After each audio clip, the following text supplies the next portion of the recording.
Polysécu, épisode technique. Je suis accompagné de Michael. Bonjour. Comment vas-tu? Je vais bien, toi? Très bien aussi. Comme promis, nous allons faire un retour sur le NORDSEC. Ça a l'air que tu as été même sollicité pour faire ce dit retour-là.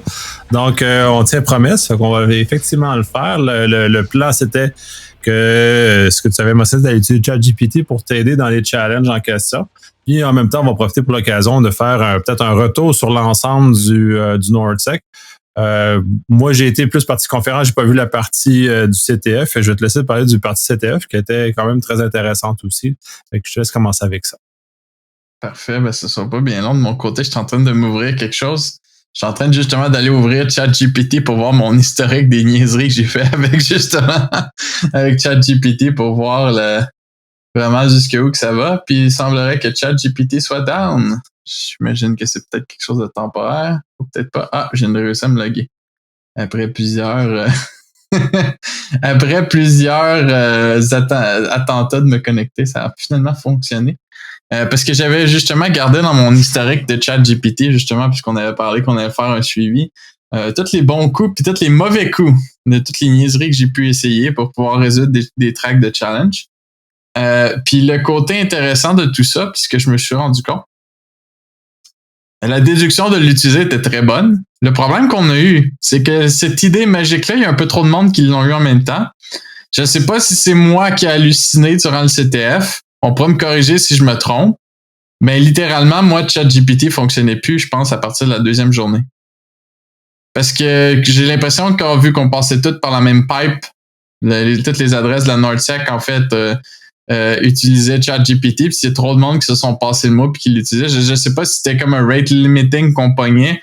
Les requêtes, ils marchaient pas. Je pognais tout plein d'erreurs vraiment loufoques. J'aurais pu probablement utiliser ma ligne de cellulaire puis me prendre le temps de me connecter dessus juste pour faire des requêtes sur ChatGPT. Mais ça me tentait vraiment pas de me rendre jusque-là. Il y a eu un peu de lâcheté qui l'a emporté, je pense, après quelques bières au NORDSEC. Des fois, il y a des petites choses qui se passent. Puis ce qui était le plus intéressant, c'est en fait c'est le déroulement de ce que j'avais dit de previously, qui était justement à quel point que ChatGPT est assez intelligent pour répondre à des anecdotes de sécurité ou même résoudre des challenges de sécurité, sur l'axe que un des plus intéressants que j'ai vu, c'était tout simplement un fichier que je savais aucune idée c'était quoi. Ça me tentait pas de faire une recherche. J'étais vraiment en mode je suis lâche et je l'admets. J'ai décidé de prendre le contenu du fichier, de le mettre carrément dans ChatGPT et lui demander qu'est-ce que c'était. Et ChatGPT a pris le temps pour moi de décortiquer le fichier ligne par ligne de données, me dire exactement le format dans lequel c'était encodé, comment résoudre l'énigme étape par étape. Il faut que tu prennes chaque colonne de données que tu convertisses. Il m'a vraiment sorti les étapes claires, nettes et précis, comment interpréter le fichier, comment comprendre qu'est-ce que ça faisait. Vraiment avec une dextérité que je pense qui aurait été digne de certaines documentations que des fois que c'est même pas le cas, là, si on peut dire. Tu sais, quand on regarde les meilleures documentations de code qu'on peut voir sur le marché pour des projets open source, des fois, on n'a même pas cette qualité de tutoriaux-là que ChatGPT m'a carrément sorti pour me dire c'est comme ça que tu analyses ton fichier et comment que tu le démantibules finalement. Qui était vraiment un bon exemple. Je pourrais pas dire si c'est le début ou la fin de sa capacité, parce qu'en fait, à travers de plusieurs périples que j'ai eu, je dirais que je trouvais ça très intéressant de lui donner le contexte. Dans certains cas, j'ai carrément pris des attaques, des nouveaux vecteurs d'attaque en fait qui étaient connus, là, parce que c'est plus des zero day, mais qui sont encore considérés en termes d'exploits, si on peut dire. Que j'ai carrément pris l'exploit, puis j'ai demandé qu'est-ce que je préfère pour le tweaker. Puis il m'a vraiment tout expliqué, les étapes ou comme le code qui était vulnérable que je m'attaquais à. Je dirais le gros côté de ChatGPT qui est comme un petit peu vulnérable à ce côté-là, puis je pense que tu as fait des tests de ton côté. C'est vraiment d'aller comment contourner la sécurité, de lui demander comment faire. Parce que c'est vraiment un art dans un sens d'y poser la bonne question pour qu'il te sorte vraiment ce que tu veux savoir et qu'il puisse, comme dans un sens, optimiser une partie de la job. Là. Pour c'est contourner, pas si facile de l'amener à te faire sortir exactement ce que tu veux. Mais une fois que tu trouves la twist, puis tu lui passes le code, puis tu lui demandes qu'est-ce que tu pourrais faire, exemple, comme pour améliorer la sécurité. Ah, ben là, tout d'un coup, là, il est très partant pour t'aider, tout d'un coup. Puis c'est ça qui est un petit peu intéressant. C'est ça qu'il faut, si on peut dire, exploiter. C'est qu'à partir de là, j'étais capable vraiment de lui faire sortir vraiment les points forts du code. Qu'est-ce qui est vulnérable de ce code-là? Puis dans certains challenges, justement, ben, il y en a certains que je l'ai fait parce que j'avais déjà une idée c'était quoi, puis je voulais valider justement de quel genre d'intelligence qui allait me sortir.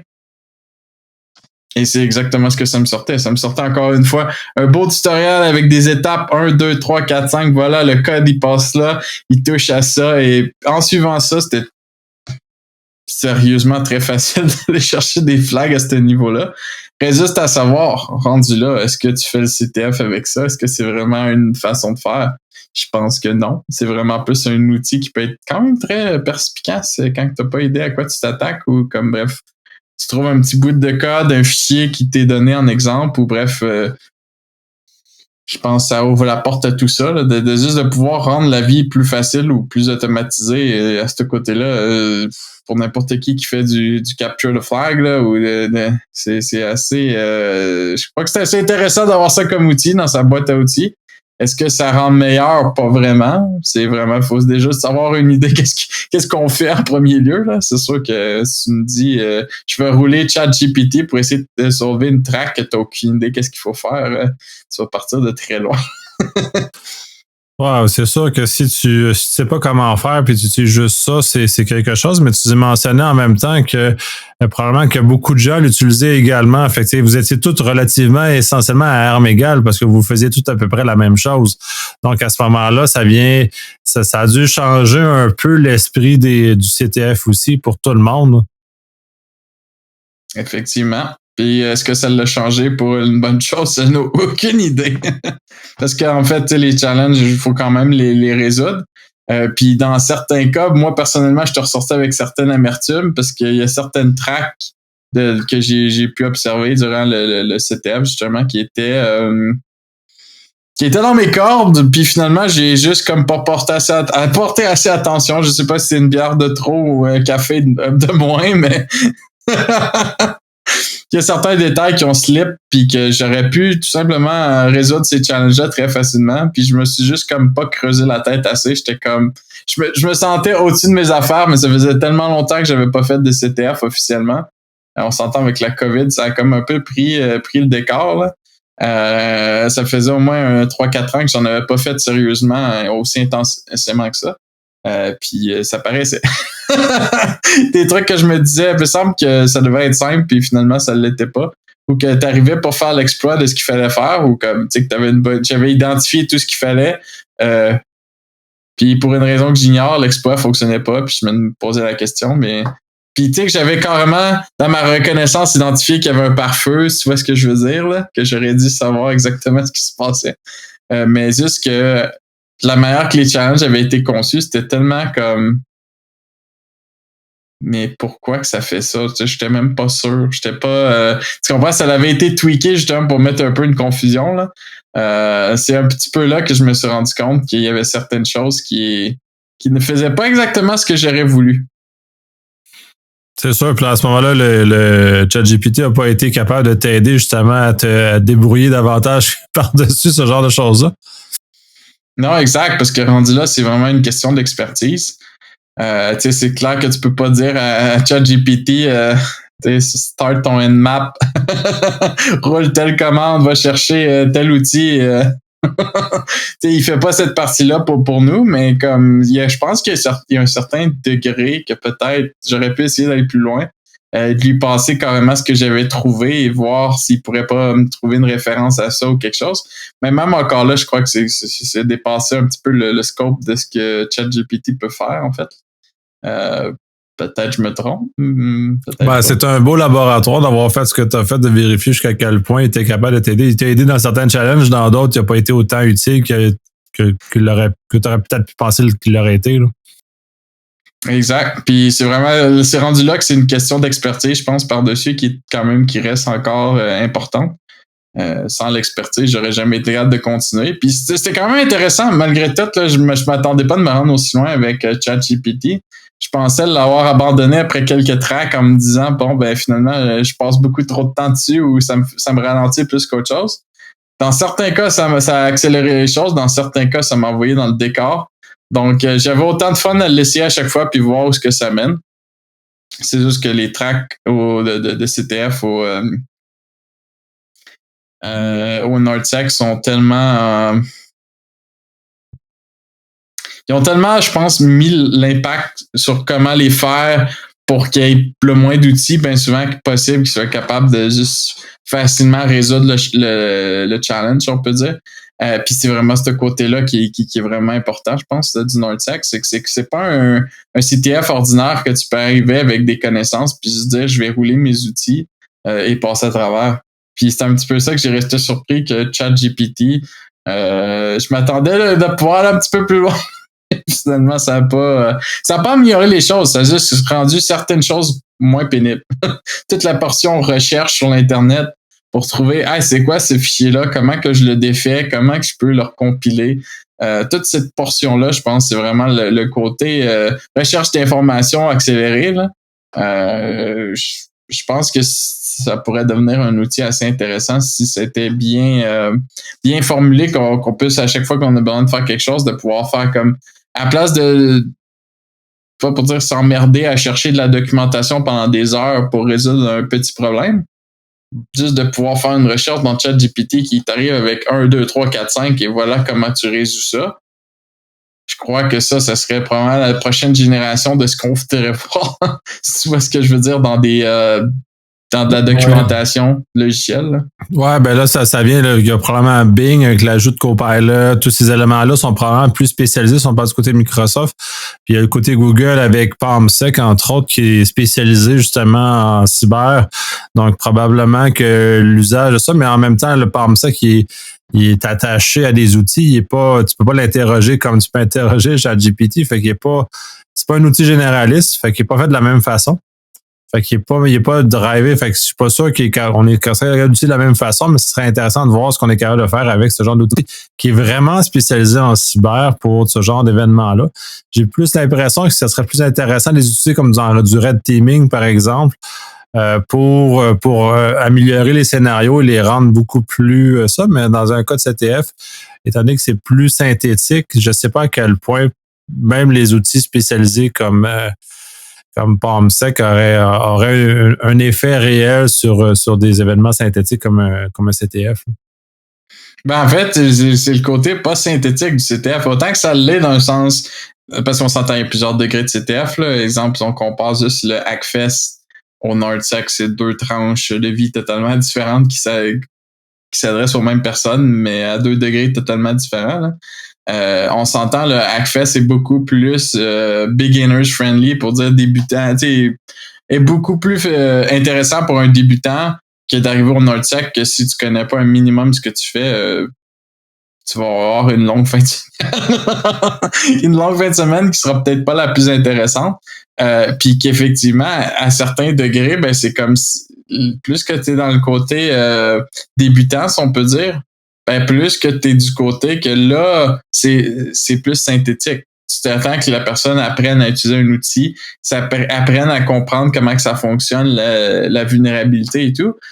Tandis que quand tu arrives au NordSec, ben ils s'attendent que tu saches déjà c'est quoi, puis là, ils vont te rendre la vie difficile. C'est là que ça devient un petit peu moins statique, un peu moins prévisible de pouvoir dire, ben écoute, je vais utiliser ChatGPT, je vais m'attendre à un miracle. Parce que sinon, on s'entend, dans n'importe quel scénario, tu arrives avec ChatGPT, il va te dire, ben, tu devrais peut-être utiliser cet outil-là ou regarder cette portion-là, tu sais, de l'URL qui a un problème à cause de telle ligne de code. Tu sais, c'est vraiment intéressant l'analyse jusqu'où l'engin de ChatGPT pousse la chose. Parce que ça va vraiment te dire étape 1, 2, 3, 4, 5, regarde ça, porte attention à ça. Tu sais, il va jamais vraiment te dire, va utiliser tel outil puis automatise cette partie-là. C'est le côté comme un peu moins... j'ai aucune idée si on pourrait pousser ChatGPT à faire ce bout-là. C'est le bout de scénario qui serait vraiment le bout de plus qui manquerait justement pour pouvoir dire, ben écoute, roule cet outil-là. tu devrais être capable de valider. Tu vois ce que je veux en venir? Pas d'exploiter, mais de valider s'il y a une vulnérabilité. Ben c'est ça. Les outils plus spécialisés comme PalmSec ou Copilot sont probablement plus adaptés pour ce genre de choses-là, mais encore là, comme j'ai joué avec ni un ni l'autre, je suis pas en mesure de savoir à quel point ceux-ci, puis ce serait probablement une expérience à faire en 2024 au NordSec, voir avec des outils plus spécialisés en cyber, voir comment tu es capable justement de sortir des queries, parce que on m'a vanté le mérite du fait que PalmSec, entre autres, va être capable de t'écrire toutes les queries en KQL pour trouver toutes tes affaires automatiquement. Fait qu'il va être capable de faire une partie, justement, ce que tu mentionnais, une partie de la job plus cléricale, plus plate, là. Il t'a fait pour toi, il trouve tes commandes pour toi, il trouve comment faire les choses pour toi. Fait que c'est dans cette perspective-là. Mais est-ce qu'il va le faire dans un contexte de CTF ou dans un contexte offensif en red teaming? Ça demeure à voir. Ben, c'est le bout que j'ai hâte de voir. Pour vrai, c'est le bout qui me passionne, parce que si ça se fait, ça veut vouloir dire que ça va mettre à l'épreuve vraiment ce qu'on fait du côté de défense, du côté blue team, ou même à cette heure, la combinaison des deux, le purple team là, qui fait le pont entre les deux. Ça veut dire que si les outils de red team se rendent jusque-là, ben les outils de défense vont être encore vont se rejoindre de plus en plus. C'est ce que nous, on essaie de mettre sur le marché, de justement d'automatiser la défense à un certain point que tu es capable de prédire ce qui s'en vient en voyant les essais, tu vois ce que je veux dire, de quelqu'un qui s'essaierait justement de découvrir quelque chose. C'est de plus en plus la mentalité, puis j'imagine que ça valide qu'on est pas de dire dans le bon marché, mais on est dans la bonne façon de faire ou dans la bonne façon de penser, parce que de plus en plus, les équipes, ils regardent pas pour stocker. Je me rappelle encore il y a 5 ans comment que être dans une équipe de recherche et de vulnérabilité, comment qu'on avait un attirail incroyable de scripts préfaits ou d'exploits prêts à partir ou de trucs, tu sais, que c'est comme tu gardes quasiment c'est un peu comme le collectionneur de DVD, là, tu sais, que tu rentres chez eux, là, dans son salon, puis c'est comme, tu vois même plus la peinture sur des murs de DVD, là. Ben, c'est un peu la même chose. C'est que t'arrives, tu te demandes, tu ouvres le dossier de la Red Team ou de l'équipe de vulnérabilité, c'est juste des dossiers d'exploits puis des patterns d'attaque, des trucs qui ont été découverts, des dossiers de recherche, puis tu te demandes genre comme, mais pourquoi accumuler autant d'informations? Que c'est juste ces données-là qui pourraient être juste réutilisées pour faire l'opposé, si tu vois ce que je veux dire. Puis on dirait qu'on est juste encore dans le limbo, que là, ça commence à être automatisé, puis que c'est drôle parce que c'est même pas les équipes qui auraient dû faire la découverte ou pousser cette automatisation-là qui sont en cause. C'est ChatGPT, les systèmes AI qui commencent à y aller juste en faisant le pont entre tout ça, de pousser les choses dans la bonne direction. C'est un peu ridicule, mais bon, c'est un peu le parallèle qu'on s'en va, j'imagine. Bon, ça va être intéressant de voir comment ça va évoluer parce que c'est très incertain. Je veux dire, là, je suis pas convaincu que quiconque est capable de prédire ce qui va se passer dans 6 mois. Là. Il y a 6 mois, je suis pas sûr qu'on était capable de prédire ce qui s'est passé jusqu'à présent. Je suis pas sûr que dans 6 mois, on va être capable de le prédire. Grand bien en face à la personne qui essaie de le faire, mais moi, je me sais même pas. Je vais juste accueillir ce qui va se passer puis de vivre avec ça. À part ça, y a-tu d'autres éléments du CTF, du NordSec dans lequel tu aimerais partager justement le type de challenge et ces genres d'éléments-là dans lesquels tu as vécu? Ben, je t'avouerais que j'ai plusieurs tracks que j'ai trouvé très intéressantes, si on peut dire. Surtout, je me rappelle, celle que j'ai trouvé le plus drôle à résoudre, c'était justement l'idée de bypasser un CAPTCHA. Que j'ai trouvé quand même intéressante parce que justement, c'est celle que j'ai résolue le plus rapidement. Puis c'est celle que j'ai perdu le plus de temps à jouer avec parce que je me disais, il y a tellement de scénarios possibles pour résoudre ça.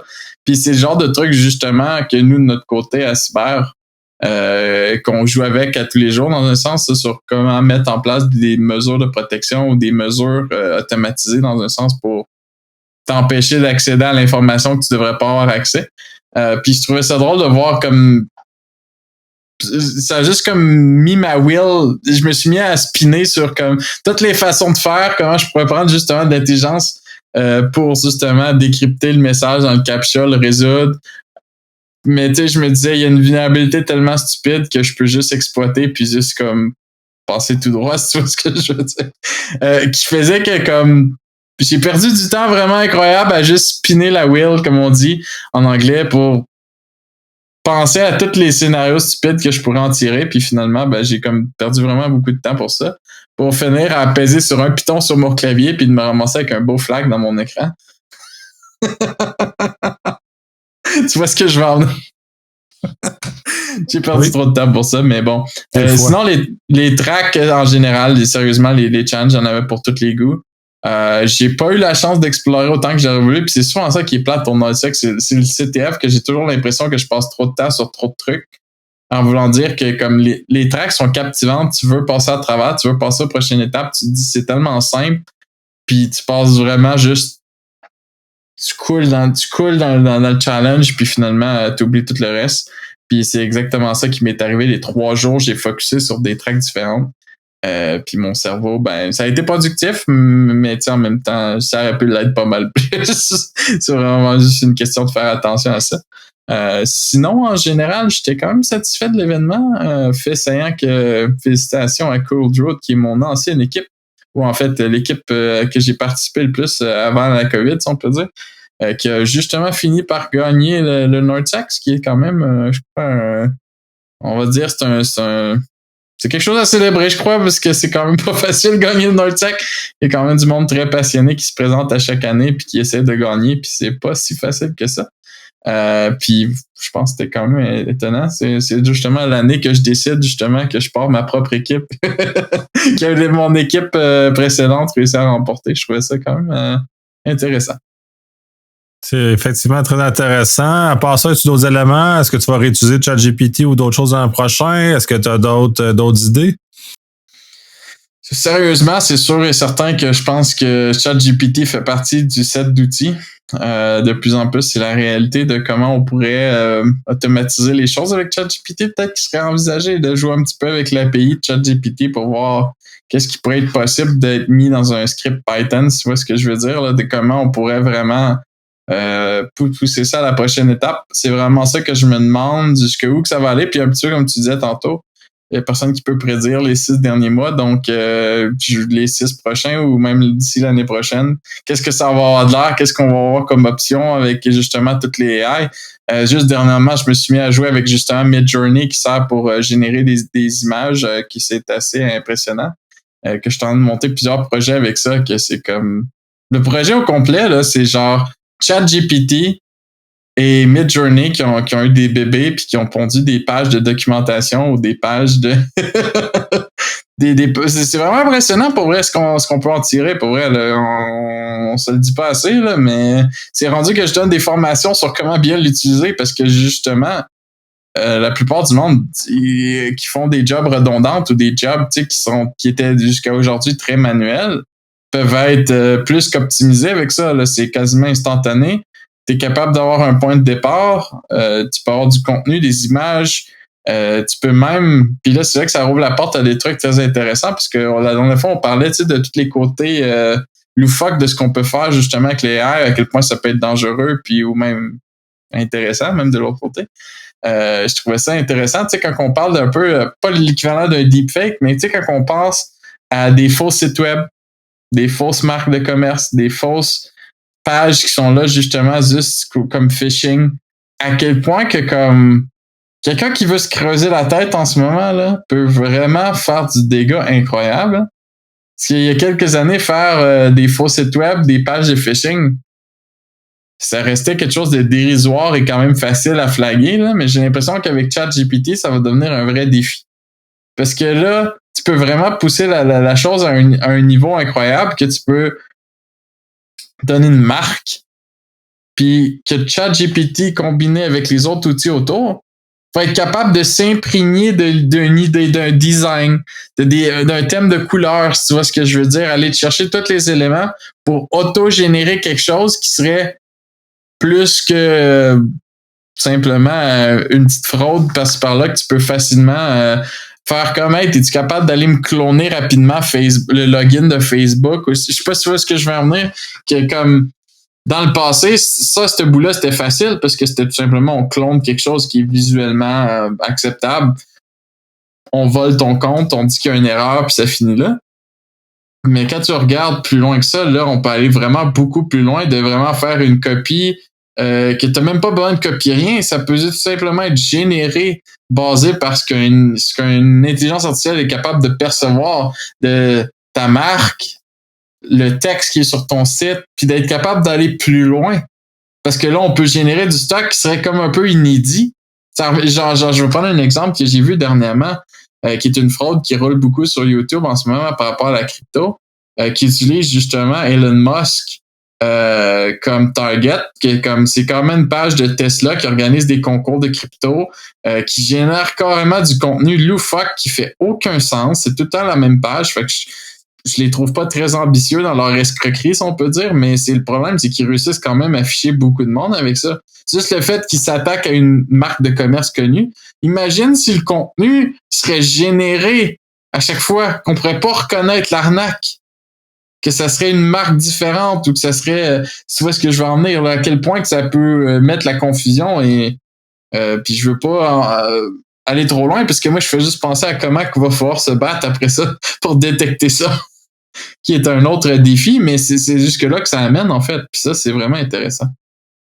Absolument, mais c'est parce que ça va enlever l'humain de l'équation parce qu'on sera plus du tout présent, parce qu'on sera pas capable de le détecter. Ça va être du AI contre du AI qui va justement détecter ces faux sites-là que tu mentionnes, qui ont tout été créés par ça. Puis tu mentionnais certains éléments, Jasper, entre autres, qui est une des je pense qu'il utilise GPT en arrière, là, mais évidemment que c'est un ensemble. On est capable de créer des campagnes complètes sur un ton qui est de ton de compagnie. Tu es capable de l'entraîner pour l'amener dans tes affaires à toi. Fait que tu es capable de créer un brand au complet et tout générer et gérer les campagnes, toutes les affaires, tout ça avec une certaine façon qui à ce moment-là serait basé là-dessus. Fait que oui, on a des outils pour faire ce genre de choses-là de plus en plus. Puis ça en est un que je connais.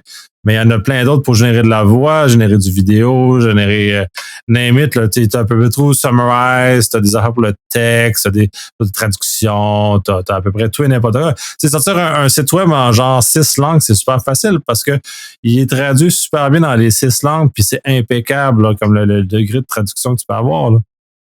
Puis tu viens de lever la barre encore plus haute, puisque moi, tantôt, je parlais de quelque chose de très simple, mais je veux juste revenir un petit peu à la fraude de YouTube, comme je parlais justement avec Elon Musk, que c'est drôle parce que toutes les fraudes autour de Tesla ou qui utilisent Elon Musk comme target utilisent toujours les mêmes vidéos. Puis c'est un peu la même chose que, comme je disais, quand tu regardes un fake portal de phishing, c'est un faux site web qui est juste là pour ficher de l'information ou comme la fraude finalement. Ben, même encore eux, ils font juste comme copier des sites déjà existants. Mais là, je me demande jusqu'à combien de temps qu'il reste avant que justement on commence à voir, exemple, des vidéos d'Elon Musk pour vrai qui sont comme du jamais vu. T'as jamais vu cette vidéo-là nulle part. C'est totalement fictif, fait par les AI qui animent la vidéo, la voix et tout ça, puis qui t'envoie vraiment dans la mauvaise direction. Moi, c'est ça que j'ai hâte de voir. Parce que ça va être vraiment la prochaine génération.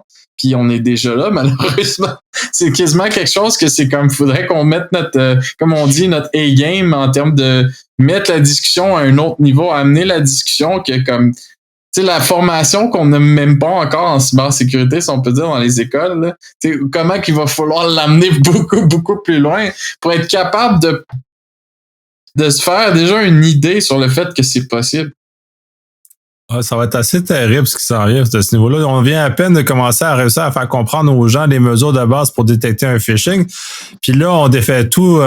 On a tout défait avec le confinement avec des URL dégueulasses à la Teams, là, mais au-delà de ça, parce qu'avant, on disait, si tu vois un URL louche, je clique pas dessus. Tous les URL de Teams sont louches. Fait que là, tu fais comme...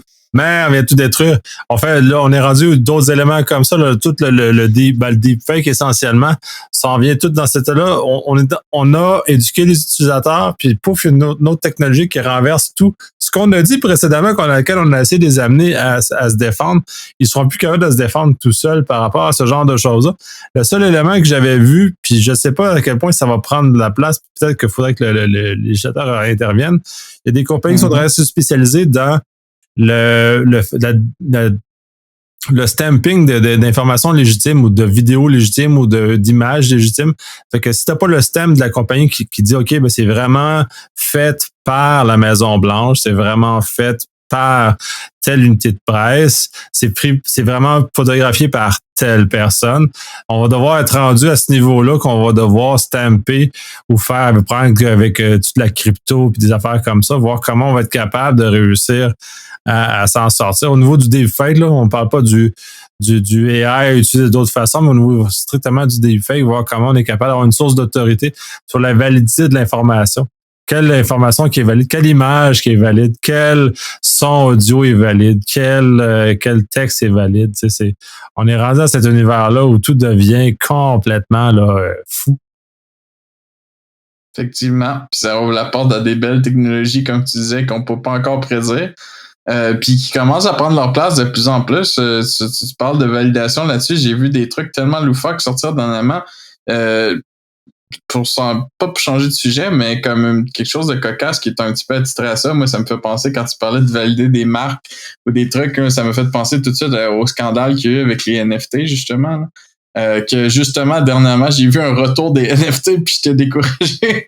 Tu vas découragé parce que j'y crois pas. Je crois beaucoup à la technologie derrière. Je crois juste pas à l'implémentation qui en a été faite jusqu'à aujourd'hui, que c'est comme, ben voilà, je te stamp un URL ou je te stamp quelque chose qui dit que ça t'appartient, mais un URL, là, c'est pas écrit, c'est pas coulé dans le béton. C'est pas a forever thing, comme on pourrait dire, là. C'est pas quelque chose qui est là à jamais. C'est quelque chose que quelqu'un peut prendre le contrôle, c'est quelque chose que quelqu'un peut détraquer.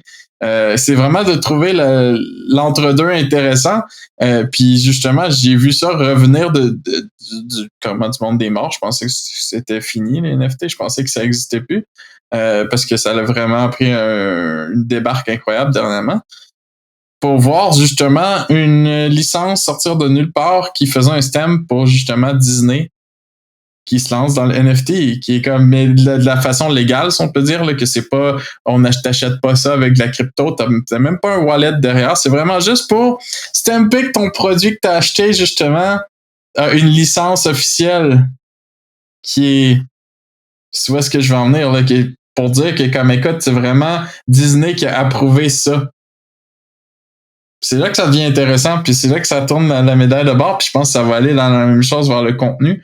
De plus en plus, on va vouloir que notre contenu soit certifié par une autorité, puis comme je pense même que ça ramène nos discussions qu'on a eues au niveau de la compliance, là, de devenir conforme finalement là, au niveau business, au niveau vraiment de nos infrastructures critiques, de pouvoir dire, ben écoute, j'ai suivi les normes, je viens pas de quelque part de louche, ma compagnie suit les standards.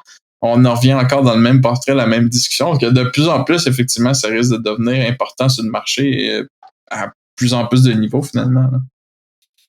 Ouais, ça va être enfin une utilisation légitime du blockchain puis du Web3 puis toutes ces affaires-là qui ont été, en tout cas, à mon sens, sont encore utilisées de façon très louche, là, qui sont pas, mais c'est la technologie qui est en arrière qui est très intéressante, là, justement. En tout cas, bref, on va peut-être trouver une avenue par rapport à ça.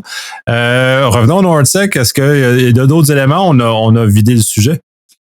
Ben, en fait, à part les records mondiaux de buvage de bière incroyables du NordSec, je peux pas te dire que j'ai vu grand-chose qui m'a épaté. Je te dirais, le plus gros point sur le NordSec, en fait, c'était ça. C'est le fait qu'ils ont manqué de tout, qui est une première incroyable. J'ai jamais vu la bouffe disparaître aussi vite, la bière disparaître aussi vite, ou même tout ce que tu veux qui est en stock au NordSec. Je crois que le monde, ils se sont vraiment donné à cœur joie du bar open, comme on dit. Le bar ouvert fait un carnage incroyable. J'ai jamais vu autant de monde consommer tout ce que tu peux imaginer à cette vitesse. Je crois que c'est un des faits saillants de cette année. C'est autant bon que mauvais, je dirais, parce que ça pouvait être autant triste sur le moment que ça pouvait être vraiment funny à voir aller. Bref, c'est une des choses, je crois qu'ils vont prévoir le coup pour l'année prochaine. Je pense que 1500 litres de bière, ça a l'air que c'était pas assez cette année. Je pense que c'est un petit message subtil de monter à 2000 litres pour l'année prochaine. Mais sinon, autre que ça, pour vrai, c'est encore aussi incroyable que normalement. Là. Je crois que l'événement a pas rien perdu. C'est ce qui me faisait le plus peur, en fait, d'y retourner. Vu que c'est un événement que je peux pas dire que j'en ai manqué vraiment une avant la COVID. Donc, d'y retourner depuis la COVID, en fait, ça a été vraiment un moment magique. Mais en même temps, c'est ce côté-là, c'est de prévoir les choses, les événements en personne. Je pense qu'on a perdu tout un petit peu la mesure de comment bien gérer ça. Là. C'est quand même beaucoup d'organisation. Puis je pense que l'équipe dans notre tech fait vraiment de bon job à ce niveau-là. Puis comme je suis pas inquiet que la suite des choses va juste être mieux. Moi, personnellement, ce que j'ai hâte de voir, c'est où est-ce qu'ils vont déménager, s'ils ont à le faire, parce que là, on parle de plus en plus de briser des records d'encore plus de monde de CTF, mais où est-ce qu'ils vont faire ça? Où est-ce qu'ils vont empiler le monde? Moi, c'est ça que je suis vraiment curieux de voir, puis comment que l'énergie qui est mise en place, dans le fond, parce qu'on s'entend, le marché Bon Secours, c'est quand même incroyable comme endroit pour l'événement que c'est. Avec les villages et tout ce qu'ils ont réussi à mettre en place, c'est quand même cool. Mais c'est de trouver un endroit genre qui pourrait permettre d'aller plus loin. C'est là que je suis vraiment curieux de voir la suite. Également. Je te remercie de ce partage-là. Là, j'espère que les gens qui t'ont posé plein de questions vont être satisfaits de tes réponses. Puis j'espère aussi. Puis sur ça, on se dit à la prochaine.